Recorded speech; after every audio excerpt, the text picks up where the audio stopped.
Nicole, written by Joshua Berthelette, Annette read by Jessica Rose. Nicole slams the door behind her, the sound of her parents yelling fading as she storms away from the house. She's tired of their constant control, tired of the rules, the expectations, and the endless arguments. The walk outside is meant to clear her head, but she feels restless, alone, like she's trapped in a life she didn't choose. Her feet carry her to the edge of town, where the old cemetery lies hidden behind a line of overgrown trees. She's never been here before, and she can't say why she's drawn to it now. As she walks past the cracked tombstones and broken statues, a strange chill runs down her spine. There's something off about this place, something unsettling. But then she hears it, a faint, high-pitched sound. "Help me," a child's voice calls out softly. Nicole freezes, looking around, but there's no one in sight. The voice calls again, desperate and trembling. She follows the sound, her heart racing, until she spots a little girl standing by a forgotten grave, her face hidden behind tangled hair. The child's small figure shudders as she sobs uncontrollably, her voice barely more than a whisper. "There's a monster," the girl says, eyes wide with terror. "He's after me, please help me." Nicole's protective instincts kick in. She can't leave a little girl all alone in a place like this, especially with something so dangerous supposedly after her. She reaches out to comfort the child, but the girl recoils, shaking her head. "He's coming, we have to run." Nicole grabs the little girl's hand, urging her to come with her. They start running through the graveyard, the wind picking up as the air grows colder. The girl's sobs grow louder, more frantic. "He's close. He'll get us if we don't hurry," the girl says, pulling Nicole faster. Nicole looks around, feeling the oppressive weight of the place pressing down on her. The sky above them darkens, and the shadows between the tombstones stretch unnaturally long. A strange growl reverberates in the air, sending shivers down Nicole's spine. Suddenly, the little girl yanks away from her. "He's here!" she screams, her voice barely audible above the growing noise.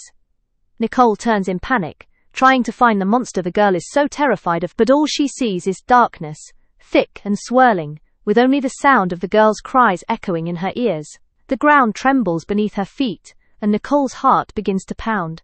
The shadows around them shift, and she sees the form of something massive and formless moving in the distance.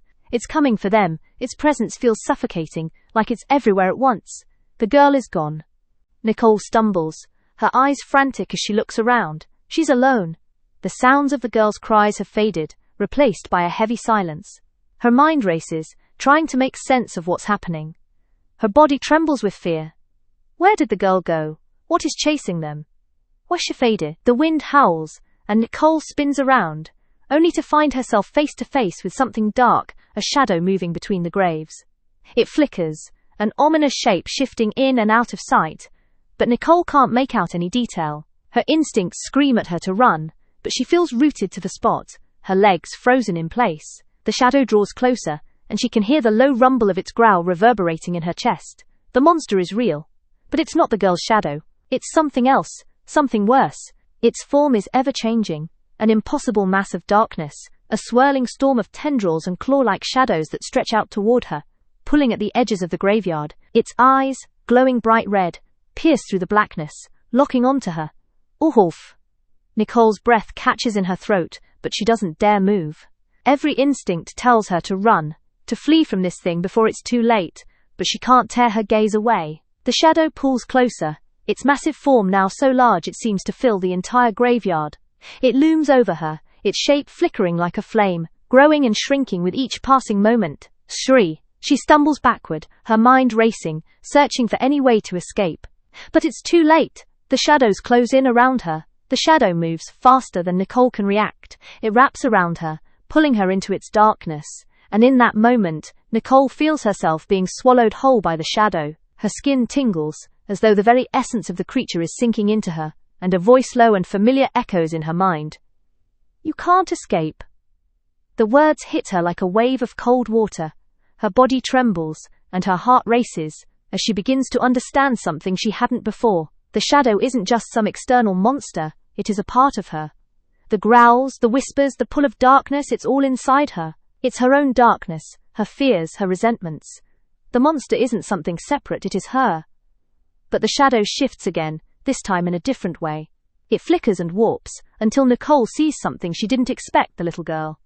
The same little girl who was begging for help moments ago. But now, the girl's eyes are empty, hollow, and her face twisted into something unrecognizable, just like the shadow Nicole stands in.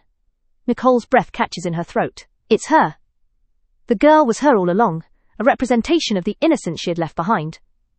The monster is her future self, the one she's been running from, the pain, the bitterness, the parts of herself that she's tried to suppress. All of it is wrapped up in this dark force, this monstrous figure that wants to consume her. The truth crashes down on Nicole like a wave. She tries to speak, but the words die in her throat. The shadow laughs, a cold, guttural sound. And for a moment, Nicole feels the terror of it all. She's running from herself, from the inevitable version of her that she fears becoming. But then, amidst the crushing realization, something shifts within her. The shadow doesn't control her, she controls it.